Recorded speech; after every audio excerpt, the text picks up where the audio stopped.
கன்னிராசி என்பர்களுக்கு அவர்களினுடைய தந்தை வழி உறவுகள்ல நிறைய ஒரு மாற்றங்கள், அதாவது தந்தை வழி தொழிலை நீங்க ஏற்று நடத்துவதற்கும், அடுத்து பாத்தீங்கன்னா தந்தை வழி சொத்துக்களை நீங்க அனுபவிப்பதற்கும் உண்டான ஒரு காலகட்டமாக இருக்கும். ப்ராப்பர்ட்டி விஷயத்துல நிறைய ஒரு கவனம் செலுத்தக்கூடிய ஒரு நேரம்.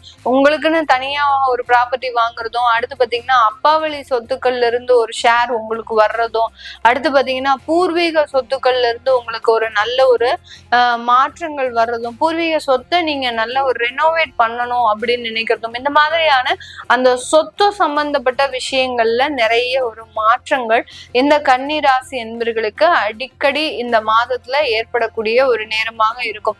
அதே சமயத்துல நான் சொன்னேன், அப்பா வழியில உங்களுக்கு ஒரு சப்போர்ட் கிடைச்சாலும் அப்பாவினுடைய தொழில உங்களால ரன் பண்ண முடியுமா அப்படின்னு கேட்டீங்கன்னா அது இந்த இடத்துல ஒரு கேள்விக்குறியாக தான் இருக்கும்.